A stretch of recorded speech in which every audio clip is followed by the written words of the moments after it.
Welcome to Lecture 8, Rotational Motion. Rotational motion is all about things that, well, rotate. So far, our discussion has been focused on translational motion, motion along a straight line. But translational motion can't help us to understand things like bicycle wheels, bowling balls, figure skaters, propellers, or even the motion of stars and planets. We need new concepts to help us understand rotational motion. Each of the following concepts will be discussed in this video: rotational speed, tangential velocity, rotational acceleration, rotational inertia, torque, center of mass, stability, angular momentum, centripetal force, and centripetal acceleration.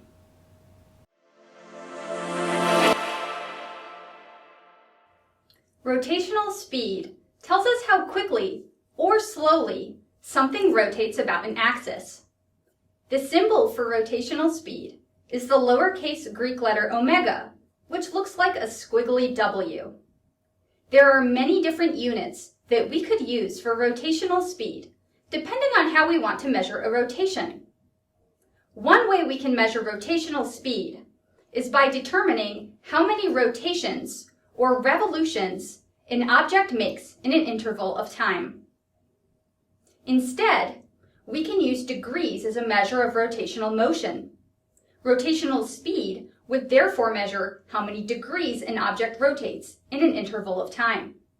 There are 360 degrees in one full rotation. Finally, we can use radians as a measure of rotational motion. Rotational speed would therefore measure how many radians an object rotates in an interval of time. There are 2 pi radians in one full rotation. Therefore, units for rotational speed can include revolutions per minute, degrees per second, or radians per second. Let's consider an example.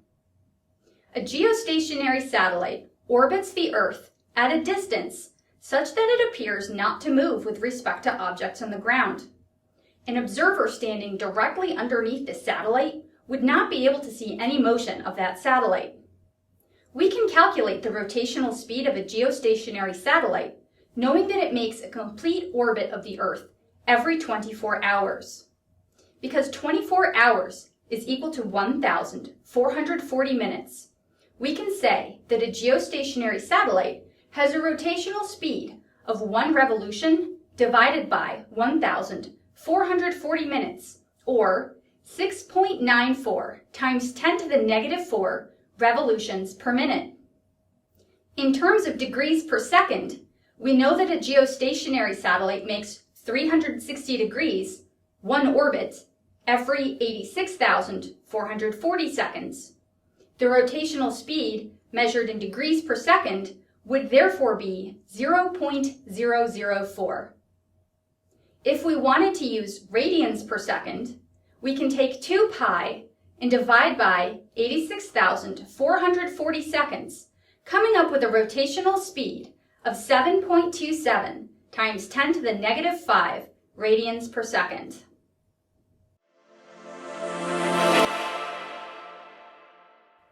Have you ever ridden on a merry-go-round or carousel? The way we experience speed on a rotating platform has to do with not only the rotational speed of the ride, but also on how far we are from the center of rotation. This quantity is called tangential velocity.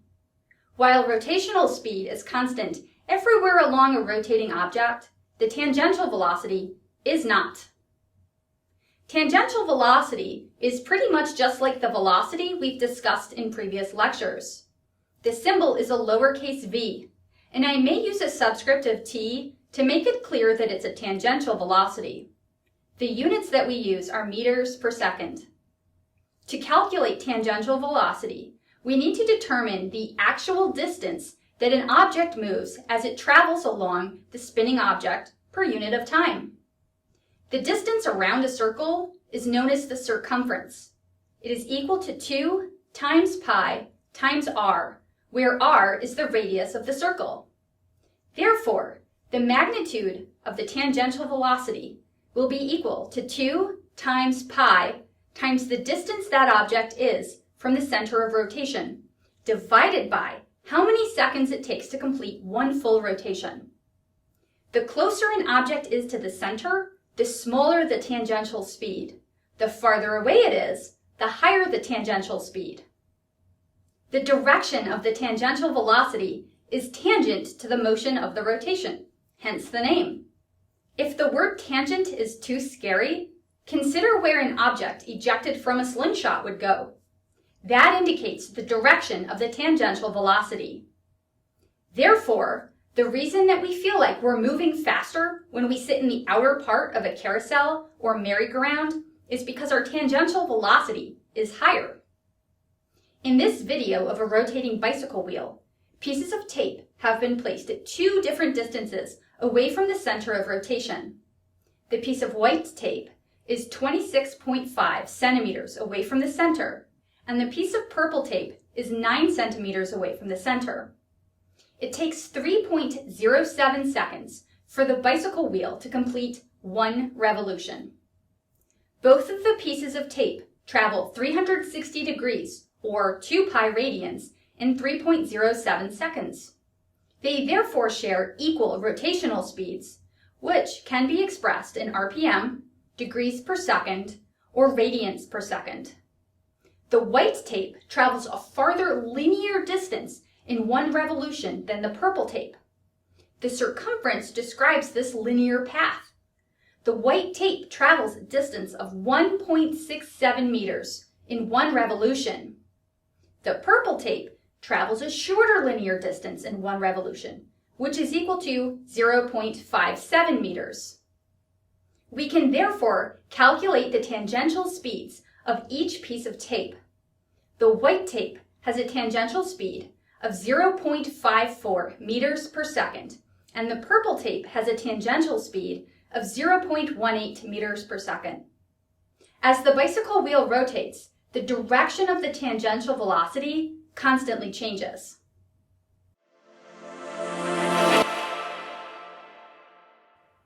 Rotational acceleration is not a concept we're going to focus on in this class, but I want to bring it up briefly. Acceleration, as we know, means one of 3 things: speed up, slow down, and change direction.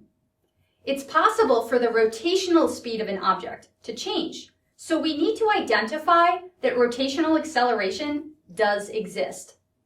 Just as we saw that force generates changes in linear motion, and that inertia resists changes in linear motion, we'll see that torque generates changes in rotational motion, and that rotational inertia resists changes in rotational motion.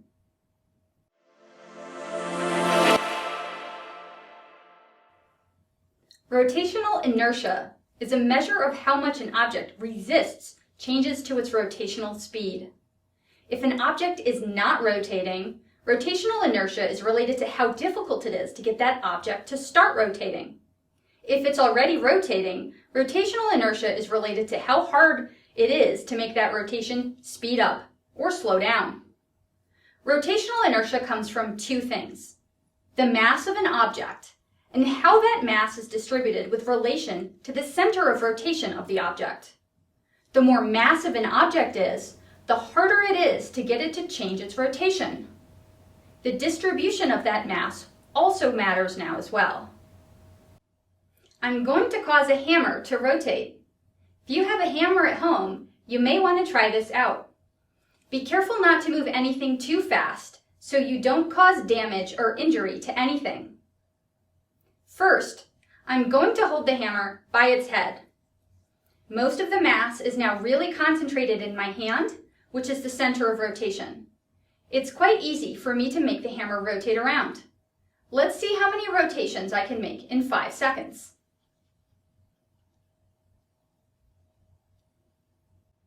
Next, I'm going to hold the hammer by the end of the handle. Most of the mass is now really far away from the center of rotation. Once again, I'm going to see how many times I can rotate it back and forth in about 5 seconds.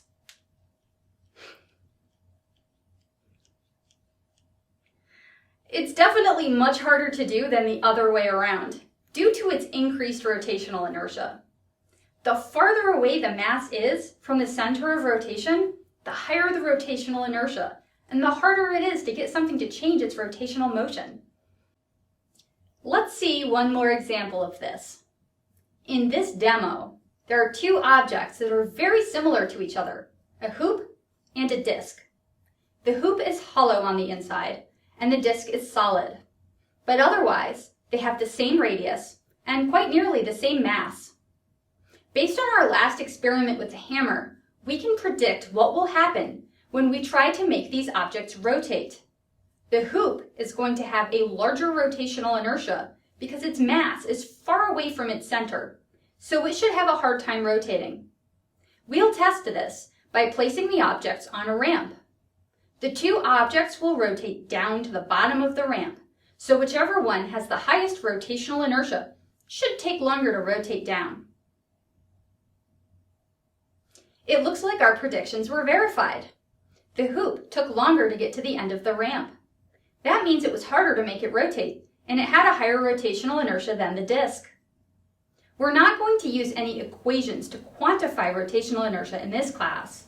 I will only expect you to understand this concept qualitatively.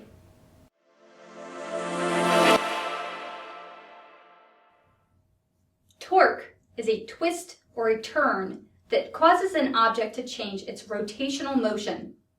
Just as force creates acceleration and makes something moving in a straight line speed up, slow down, or change direction, torque creates rotational acceleration and causes the rotation to speed up, slow down, or change direction.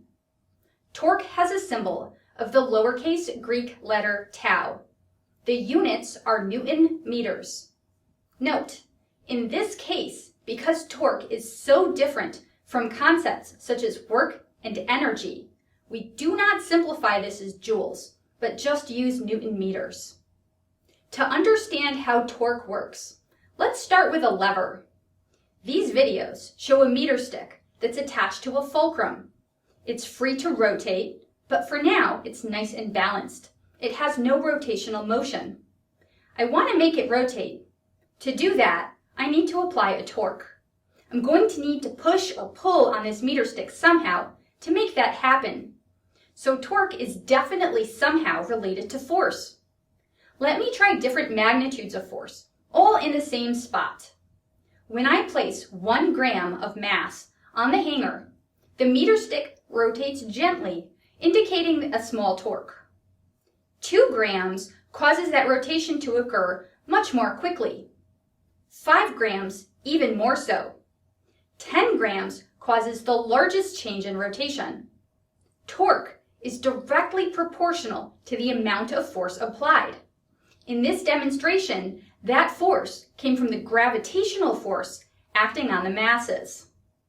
Second, I can try the same magnitude of force, but applied at varying distance away from the center of rotation. Placing 1 gram 15 centimeters away from the fulcrum causes a small amount of rotation. I can then place it 25 centimeters away, 35 centimeters away, and 45 centimeters away. The farther away the force is applied, the larger the torque. Torque is therefore directly proportional to the distance from the rotational axis that the force is applied. Last, I'd like to demonstrate the effect of the angle of force on the torque.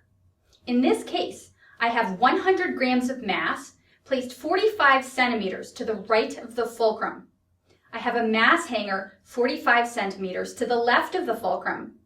I use a force probe to apply a perfectly downward force on the meter stick, and we can see that it takes 0.98 newtons to counteract the torque of the 100 gram mass. When I place the force probe at an angle, it's like applying a force at an angle to the center of rotation. It's no longer perpendicular to the axis of rotation anymore. Because I need 0.98 newtons pointing downward, the resultant force is going to have to become greater than that in order to compensate for some of the force now pointing to the left. Only the perpendicular component of force contributes to torque. That parallel component of force doesn't do us any good. As the angle increases, the resultant force must continue to increase in order to keep the meter stick in balance. To sum this all up, torque is equal to the perpendicular component of force times the distance from the center of rotation. Tau equals F perpendicular times R. Let's use what we've just learned about torque to help us determine how to most efficiently open and close a door. We want to apply a perpendicular force as far away from the center of rotation as possible. This will maximize the force and the lever arm, creating a maximum amount of torque. I tried to apply a force close to the center of rotation, very near the door hinge. It took me a lot of effort to do this with a single finger. The door did not want to budge until I applied a large amount of force. When I moved spots and applied a force far away from the door hinge, even a small amount of force applied with one finger was able to get the door to open. Maximizing our lever arm distance will maximize our torque. Understanding that, it makes a lot of sense that the doorknob is at the opposite end of the door from the hinges. Then, we need to understand the concept of a perpendicular component of force. I tried closing the door by applying a force in line with the rotational axis. Then, in that case, there was no perpendicular component. Then I applied forces at an angle, but not completely perpendicular. The door was able to swing open and closed, but not terribly efficiently. Last, I applied a force perpendicular to the axis of rotation, getting the most efficient movement of the door. The doorknob is not only placed as far from the center of rotation as possible, maximizing that lever arm distance, but also enables us to apply a perpendicular force. That's physics. If you're familiar with the term lever arm, it has to do with that distance between the force and center of rotation. The more lever arm we have, the easier it is to do certain things. This is why we have extensions we can put on our socket wrenches. If something is really tight, we need to apply a lot of torque. There's only so much force that we can apply, so we can use the R in our torque equation to make up for our relative lack of strength. Let's go back to our meter stick example. Let's calculate the torque that we applied to the meter stick by placing a 10-gram mass a distance of 15 centimeters away from the center of rotation. All of the force was perpendicular, so this example will not require us to calculate any vector components. The force contributing to the torque comes from the gravitational force on the mass. We want to use units of newtons, so we'll have to convert to kilograms first. 10 grams is 0.01 kilograms. Multiply by 10 meters per second squared to get a force of 0.1 newtons. We know that the lever arm is equal to 0.15 meters. We multiply F perpendicular times R and get 0.015 Newton meters of torque. Let's do one example with a non-perpendicular force. Let's say we have a force vector with a magnitude of 5 newtons acting 20 centimeters away from the center of rotation. 4 newtons points down and 3 newtons points to the right. Because we're only interested in the perpendicular component of the force, we know that only the 4 Newton component is going to be contributing to the torque. The 3 Newton component does not do anything useful in this scenario. The torque is therefore equal to 4 newtons times 0.2 meters, which is 0.8 Newton meters.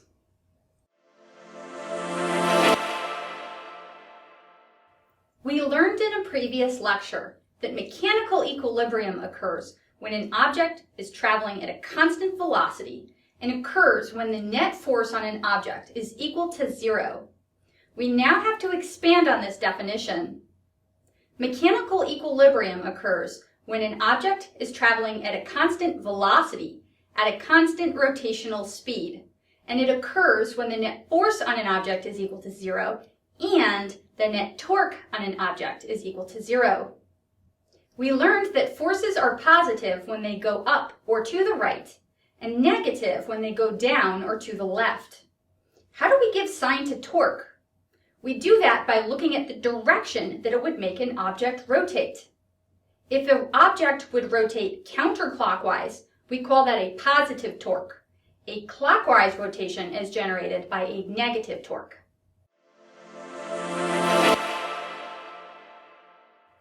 Center of mass is another important concept in rotational motion. The center of mass is the point in an object around which it rotates. And if I could somehow pick an object up at that exact point, it would balance perfectly. Another way to define center of mass is this. The center of mass in an object is the point where, on average, the mass is distributed. In an object that has a uniform density, that's generally in the center of the object.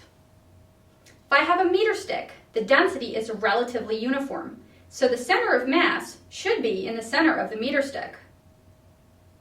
If I pick up the meter stick in just the right spot, I should be able to balance it perfectly. In an object like the hammer that I used earlier, which is made out of different materials, it's not necessarily going to be in the center, but it's going to be closer where most of the mass is concentrated. Again, if I can pick that point that's just in the center of where all of the mass is distributed, I should be able to make this hammer perfectly balance.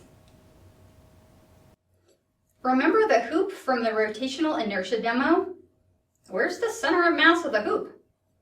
The hoop is made out of a uniform density metal and has equal thicknesses all around, so the center of mass of this hoop is actually located right in the center. Therefore, it's possible for the center of mass to be located where no actual mass exists. Pretty cool, huh? Maybe you've heard the term center of gravity, or CG. What's the difference between that and the center of mass? The answer is they're almost the same thing. Center of mass has to do with how the mass of an object is distributed. Center of gravity has to do with how the weight of an object is distributed. If the force of gravity is equal at every spot in an object, then Cm and Cg are equal. That's true for most objects most of the time.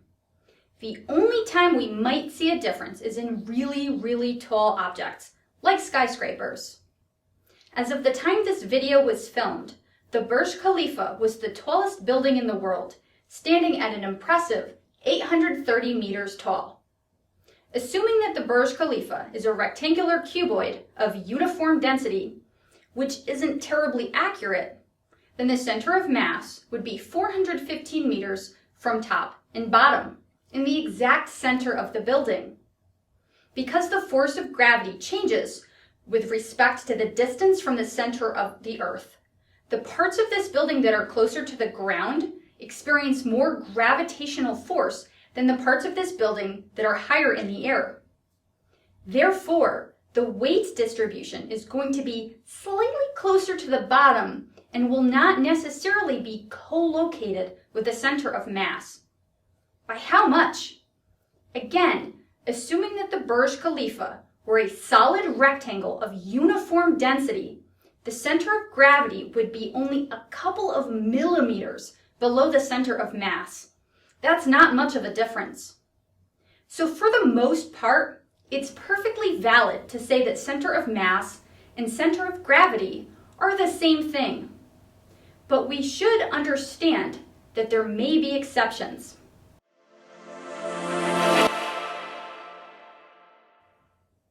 Simply put, stability has to do with how easily an object will topple over.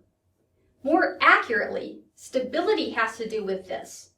If I take an object that's in equilibrium and I disturb it, how will its motion change? Will it return to its state of equilibrium, or will that state of equilibrium be disrupted somehow? An object will stay put if it has a center of mass over the support base. And an object is stable if the support base is wide enough to ensure that any motion that that object might make won't upset that condition. I'm going to just demonstrate stability with this leaning tower. At first, it sits in its leaning configuration without toppling over.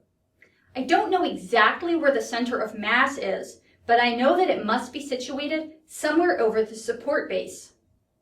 The top of the tower has a heavy mass placed in it, so by rotating the top of the tower, I'm able to change the location of the center of mass. When I rotate the top of the tower by 180 degrees, it topples over to the left. That means that by rotating the top of the tower, I moved the center of the mass of the object so that it was no longer over the support, but to the left of it. I can also use a soda can to demonstrate stability. When I place the can down normally, the center of mass is over the base, and it stays nice and steady. When I drink just the right amount of liquid, I actually move the center of gravity down somewhat. Now there's actually a second point on which I can rest the soda can. The center of mass is now located over this second support base. But you should note that this is definitely not a very stable configuration because the support base is rather small. That means a small amount of torque or force disrupting this object is going to make it topple over. Stability is a very important consideration in aircraft, such as airplanes. Pilots have to be careful to distribute the weight of the passengers and baggage in an airplane in such a manner that the airplane remains stable. This is a routine consideration that pilots make in every flight. If you've ever flown on an airline and been asked to move your seat more forward in the airplane, or to a seat further aft in the airplane, it's probably because the pilot needed to adjust the balance of the airplane.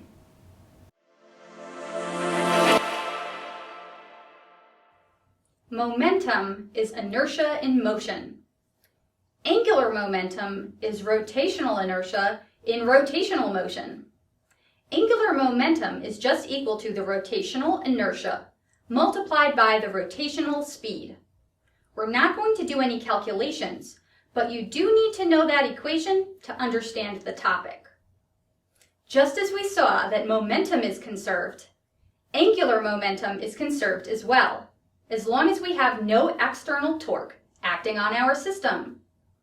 That means that as long as there's nothing to speed up or slow down a rotating object, its angular momentum will stay the same. Not necessarily the rotational speed, but the angular momentum. I've gotten myself rotating on a spinning chair, and I'm holding on to some dumbbells. As long as I don't do anything, and friction doesn't slow me down too much, my angular momentum will keep me rotating at the same rotational speed. Now, as I extend my arms out, I increase my rotational inertia. Because momentum is conserved, if I increase inertia, my speed will have to slow down to compensate. And it does. When I pull my arms back in, I reduce my rotational inertia. My speed will increase to compensate for that change and to keep the angular momentum the same. Cool, right? You've probably seen the same thing happen if you've ever watched figure skating.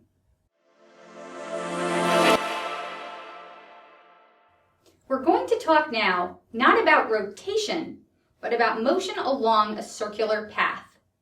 When an object moves along a circular path at a constant speed, its direction is constantly changing. If the direction changes, we know that a force is acting on that object. We call that force centripetal force. The symbol for centripetal force is F with a subscript of C. The units are newtons, and the equation is mv squared over r. M is the mass of the object, v is the magnitude of the tangential velocity of the object, and r is the radius of the circle. Centripetal force always points towards the center of the circular path. Centripetal force isn't a force in and of itself, but is a force that must be supplied in some means to keep something moving in that circular path. When you drive a car around a circular path, the centripetal force is supplied by friction between the tires and the pavement. The faster the car is going, the higher that force needs to be. That's one reason why we usually slow down to turn when we drive. Also, the tighter the turn that we want to take, the more force that's needed. If the roads are slippery, then it's harder to get enough friction to move in a circular path. Satellites also travel in a circular path around the Earth. We'll talk about satellites more in Lecture 10, but for now we can appreciate that circular motion. The force that creates that circular motion is gravity. I placed a small BB into a piece of coiled up plastic tubing. The BB travels in a circular path along the tubing. The normal force applied on the BB by the tubing supplies that centripetal force that allows the BB to travel in that path. The BB has a mass of 0.33 grams or 0.00033 kilograms and travels with a radius of 10.5 centimeters or 0.1025 meters. Its tangential speed is 0.46 meters per second as it travels along the circular path in 1.4 seconds. We can calculate the centripetal force acting on the BB and find it to be 6.8 times 10 to the negative 4 newtons. If the BB were to be traveling faster or with a smaller radius, the normal force supplied by the tubing would need to increase, and vice versa.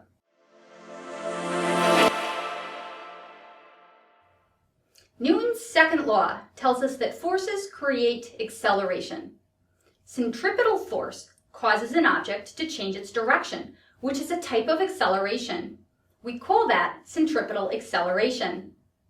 Centripetal force is equal to mass times centripetal acceleration. If centripetal force is mv squared over r, then we can divide both sides by mass to find centripetal acceleration. Centripetal acceleration is equal to v squared over r. Just as with centripetal force, centripetal acceleration always points to the center of the circular path. As I rotate this cup of water around in a circle, the tension in the string keeps it moving in that path. The centripetal force points toward the center of the circle. So what keeps the water in the cup? What stops it from sloshing on my head? The answer is inertia. The position of the water in the cup wants to stay where it initially was. So as long as I rotate this fast enough, the inertia is going to keep the water firmly planted in the cup. How fast is fast enough? We need to make sure that the centripetal acceleration of the water is greater than the acceleration due to gravity. Let's calculate the centripetal acceleration of the cup of water and confirm that it's greater than 9.8 meters per second squared.